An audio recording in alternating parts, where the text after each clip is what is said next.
Hello students, welcome back to another video. तो जैसा कि हम न्यू बैच 2026 की क्लासेस स्टार्ट कर चुके हैं हर एक सेमेस्टर की, और आज की वीडियो में BA first year first semester के इंग्लिश लिटरेचर का यूनिट नंबर 1 पढ़ने वाले हैं। यूनिट नंबर 1 पर ऑलरेडी मैंने कई सारी वीडियोस अपलोड कर दी हैं। आज की वीडियो में हम पढ़ेंगे कॉन्ट्रीब्यूशन ऑफ मुल्कराज आनंद, क्योंकि आपको अपने यूनिट नंबर 1 के अंदर कई सारे राइटर्स का कॉन्ट्रीब्यूशन पढ़ना है इंडियन इंग्लिश लिटरेचर में। तो पिछली जो वीडियोस मैंने अपलोड की हैं अलग अलग राइटर्स के कंट्रीब्यूशन के लिए, वो आप चेक कर लीजिएगा, चैनल पर आपको वीडियोस मिल जाएंगी।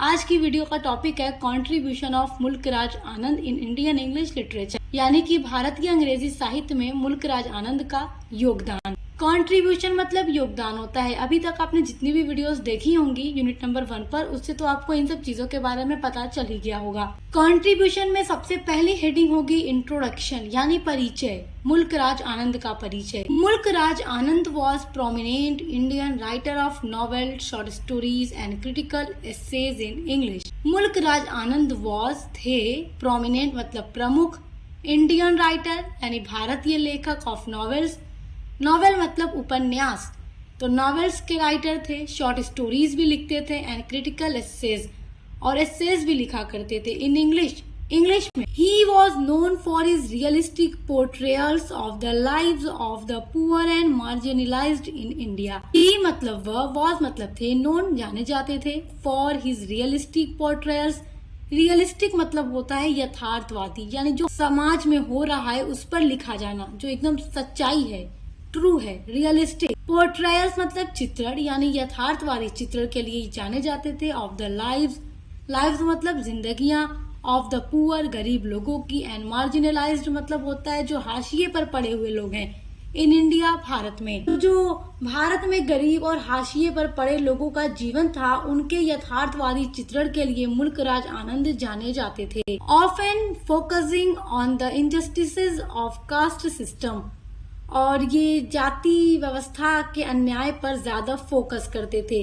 तो आप जब भी इनके किसी भी नॉवेल को पढ़ेंगे या इनका वर्क्स देखेंगे तो आपको यही देखने को मिलेगा कि हमारे इंडिया में जो भी लोग ज्यादा हाशिए पर पड़े हुए हैं, जो भी पुअर हैं, उनकी प्रॉब्लम्स को, या कास्ट सिस्टम जो होता था, अपर लोअर क्लास में जो भी डिफरेंस वगैरह होता था, जो अन्याय होता था, उस पर फोकस करके ये अपने नॉवेल्स को, स्टोरीज को लिखा करते थे। सेकेंड हेडिंग है बर्थ एंड पेरेंटेज। बर्थ मतलब जन्म एंड पेरेंटेज मतलब माता पिता।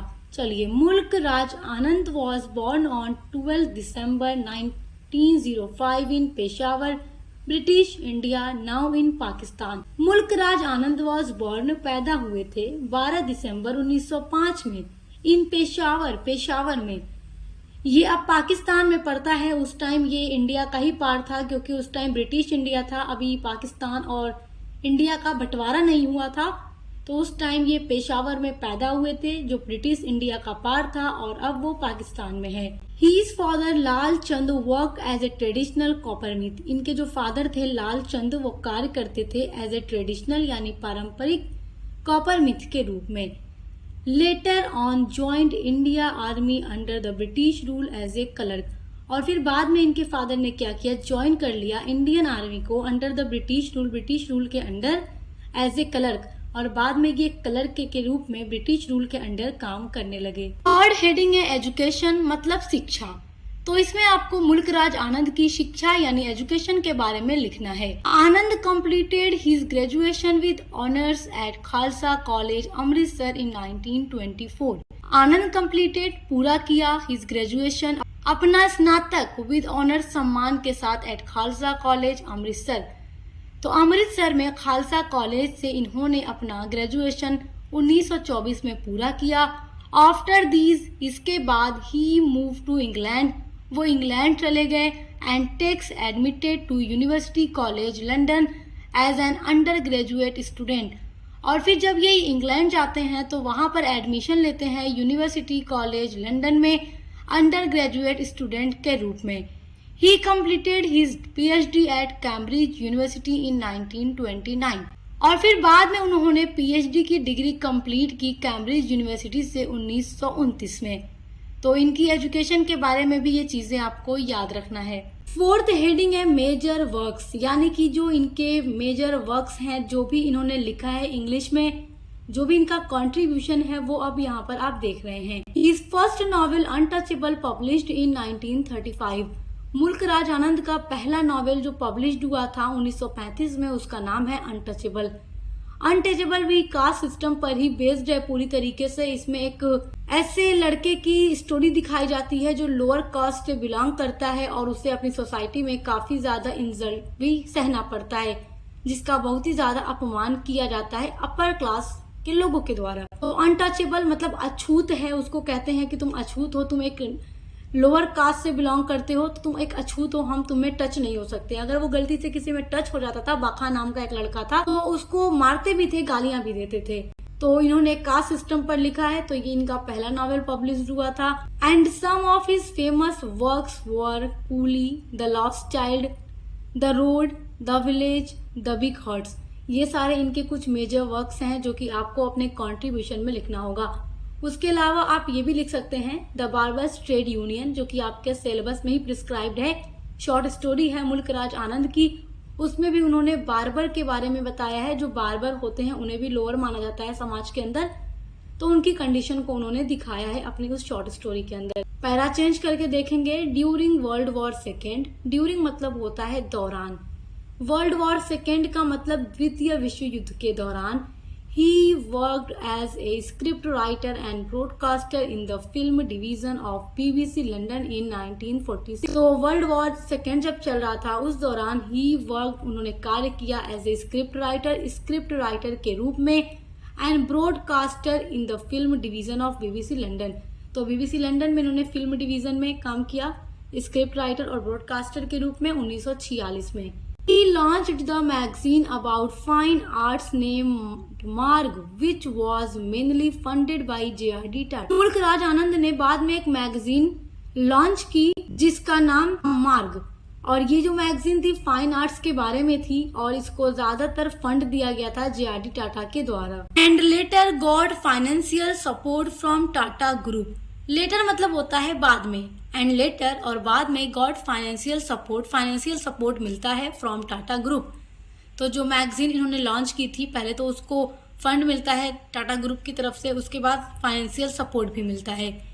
ही served as a professor of literature and fine arts at the University of Punjab from 1965 to 1970। He served, he मतलब वर्ड, सर्व्ड मतलब सेवा की। He served as a professor, उन्होंने एक प्रोफेसर के रूप में सेवा की ऑफ लिटरेचर, साहित्य में, यानी लिटरेचर के प्रोफेसर के रूप में इन्होंने काम किया। And fine arts at university of Punjab, तो यूनिवर्सिटी ऑफ पंजाब में इन्होंने फाइन आर्ट्स और लिटरेचर के प्रोफेसर के रूप में काम किया 1965 से लेकर 1970 तक। Mister Anand served as the fine art chairman at Lalit Kala Akademi, और इन्होंने सर्व यानी सेवा दी या काम किया as the fine art chairman के रूप में एट ललित कला अकेडमी। तो इन्होंने बाद में ललित कला अकेडमी के फाइन आर्ट चेयरमैन के रूप में भी काम किया। फिफ्थ हेडिंग है प्राइज यानी पुरस्कार। इतने बड़े राइटर होंगे तो पुरस्कार तो मिलेगा ही। तो आप देखिए, इन 1968 में ही was awarded Padma Bhushan by the government of India for his extraordinary contribution to the field of literature and education. तो 1968 में भारत सरकार की तरफ से इनको पद्म भूषण के अवार्ड से सम्मानित किया गया था, जो इनका एक्स्ट्रा ऑर्डिनरी कॉन्ट्रीब्यूशन था लिटरेचर और एजुकेशन के फील्ड में, उसके लिए। इन 1971 और 1971 में ही रिसीव्ड साहित्य academy for his highly popular novel the morning face, और इनकी एक बहुत ही फेमस नॉवेल है द मॉर्निंग फेस। जब ये पब्लिश होती है तो उसके बाद 1971 में इनको इसी नॉवेल के लिए साहित्य अकेडमी का अवार्ड भी दिया जाता है। नेक्स्ट हेडिंग है डेथ यानी मृत्यु। मुल्क राज आनंद डाइड ऑन 28 सितंबर 2004 इन पुणे। मुल्क राज आनंद की मृत्यु 28 सितंबर 2004 को पुणे में हो गई थी। तो आई होप कि आप कंट्रीब्यूशन ऑफ मुल्क राज आनंद बहुत अच्छे से समझ गए होंगे। आपके एग्जाम के लिए हर एक राइटर का कंट्रीब्यूशन इम्पोर्टेंट है, तो सभी का कंट्रीब्यूशन हमने अपलोड कर दिया है, तो चैनल पर विजिट करके जरूर देखिएगा। हम मिलते हैं अगली वीडियो के साथ।